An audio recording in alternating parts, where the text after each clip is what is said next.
यदि आप चाहते हैं कि आपके घर में अपार संपदा का वास हो, धन की कभी कमी ना हो, तो आप अधिक मास की पंचमी के दिन ये उपाय जरूर करें। अधिक मास, जिसे हम पुरुषोत्तम मास भी कहते हैं, ये हर 3 साल बाद आता है। इसलिए इस महीने में किया गया पूजा पाठ, दान, तप आदि का फल कई गुना प्राप्त होता है। चूँकि हर 3 साल बाद अधिक मास आता है, तो इस महीने में किया गया उपाय का भी बड़ा दुर्लभ संयोग होता है। एक बार करने के बाद हम 3 साल बाद ही इस उपाय को कर सकते हैं। इस वर्ष 2026 में ज्येष्ठ अधिक मास है और अपार धन संपदा प्राप्ति के लिए आपको ये उपाय अधिक मास की पंचमी तिथि के दिन करना है। अधिक मास में 2 पंचमी तिथि पड़ेगी, एक कृष्ण पक्ष की पंचमी तिथि, दूसरी शुक्ल पक्ष की पंचमी तिथि। आप चाहे तो दोनों पंचमी तिथि पर ये उपाय कर सकते हैं या फिर एक पंचमी तिथि पर उपाय कर सकते हैं। अब आइए जानते हैं कि जेठ अधिक मास की पंचमी तिथि कब है।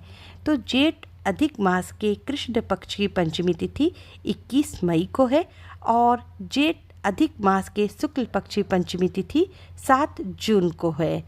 अपार धन संपदा की प्राप्ति के लिए आपको अधिक मास की ये पंचमी तिथि याद रखनी है। तो ध्यान रखिएगा कि कृष्ण पक्षी पंचमी तिथि 21 मई को है और शुक्ल पक्ष की पंचमी तिथि 7 जून को है। आपको ये उपाय इन्हीं दोनों तिथियों में करना है। अब आइए जानते हैं कि उपाय को करने के लिए हमें किन किन सामग्रियों की आवश्यकता पड़ती है। तो उपाय को करने के लिए सबसे पहले हमें तुलसी जी के पौधे का एक गमला लेना है और थोड़ा सा गन्ने का रस ले लेना है। गन्ने का रस हमें ज़्यादा मात्रा में नहीं लेना है, बस इतना लेना है कि 7 बार हम अपनी हथेली से ले सकें।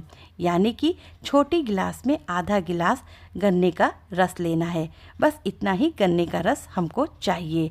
अब उपाय को करने के लिए हमें अधिक मास के पंचमी तिथि के दिन सुबह सवेरे जल्दी उठकर स्नान आदि करके गन्ने के रस को लेकर तुलसी जी के गमले के पास जाना है और तुलसी जी के गमले के पास बैठकर सबसे पहले हम तुलसी माता को प्रणाम करेंगे।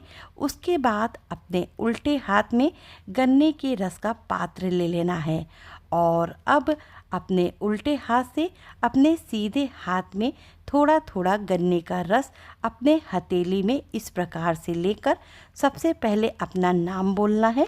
उसके बाद अपना गोत्र बोलकर उस गन्ने के रस को तुलसी जी के जड़ में डाल देना है।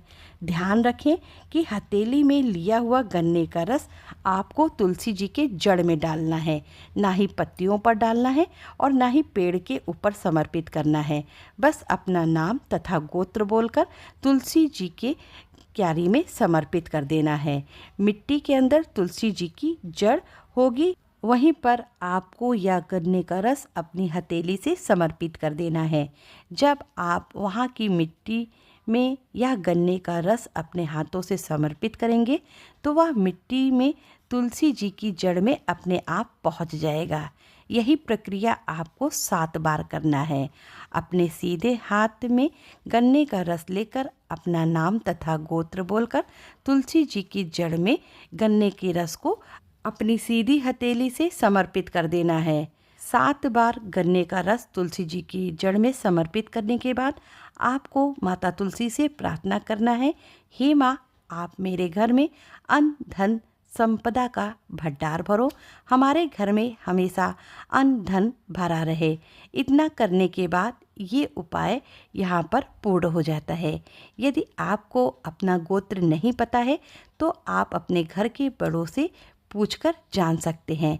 इस उपाय को घर में माता पिता भाई बहन पुरुष आदि कोई भी कर सकता है।